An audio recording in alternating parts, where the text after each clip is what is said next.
কোনদিন যেন ইসলাম এবং কোরআনের বিরুদ্ধে কোন অবমাননাকর কথা আমরা মুখ দিয়ে না আসে।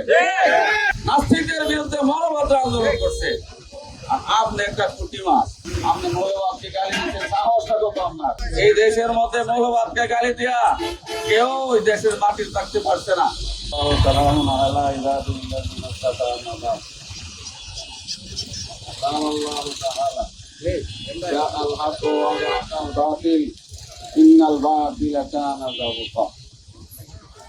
সম্মানিত তৌহিদি জনতা, আমরা ফেসবুকে অনেকে দেখছি আমাদের সরাই আশুগঞ্জের এমপি রবিন পারহানা কোরআন এবং আজান বাউল গানকে একসঙ্গে উনি তুলনা করছেন। কোরআন আর বাউল গানকে একসঙ্গে তুলনা করলে ইমান থাকবেন এবং ওলামায়ে কেরামকে মৌলবাদ হিসাবে উনি গালি দিচ্ছেন। আরে ব্রাহ্মণবাড়িয়া সরাল তো মৌলবাদের এলাকা, আপনি এলাকা ছেড়ে অন্য কোথাও চলে যান।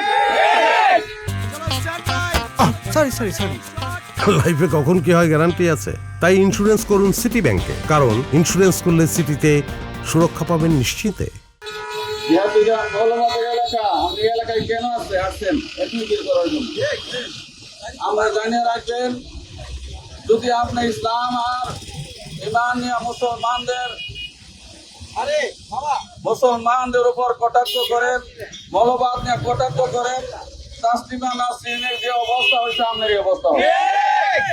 বাংলাদেশের মানুষ দেখা দিচ্ছে তাসলিমা নাস্তিকদের কি মুক্ত বিচার করা যায়। আমি আপনাকে সতর্ক করে দিছি, কোনদিন যেন ইসলাম এবং কোরআনের বিরুদ্ধে কোন অবমাননাকর কথা আমরা মুখ দিয়ে না আসে। আর আসলে সরাইয়ের ব্রাহ্মণবাড়িয়ার মানুষ বসে থাকবে না। আসলে সরাই ব্রাহ্মণবাড়িয়া আপনার জায়গা হবে না, জায়গা হবে না, জায়গা হবে না। ওয়াজাদাল হক ওয়া যাহাকাল বাতিল, হক যখন তাকে বাতিল থাকতে পারে না, হকের সামনে বাতিল দাঁড়াতে পারে না। আপনি মৌলবাদকে গালি দিচ্ছেন, সাহসটা কত আপনার? এই দেশের মধ্যে মৌলবাদকে গালি দিয়া কেউ ওই দেশের মাটির থাকতে পারছে না।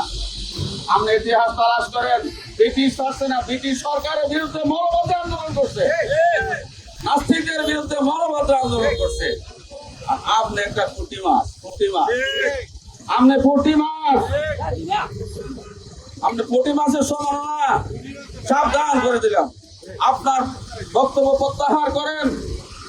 সমস্ত মুসলমানদের, এই 20 কোটি মুসলমানদের কাছে ক্ষমা প্রার্থনা, নতুবা আমার কাছে আমরা দাবি, সরকারের কাছে দাবি, আমরা সব থেকে আমরা প্রত্যাহার করব। প্রত্যাহার করবেন, আপনার প্রত্যাহার আমরা চাইতেছি, তার দৃষ্টান্তমূলক শাস্তি আমরা প্রশাসনের কাছে চাইতেছি। আলহামদুলিল্লাহ।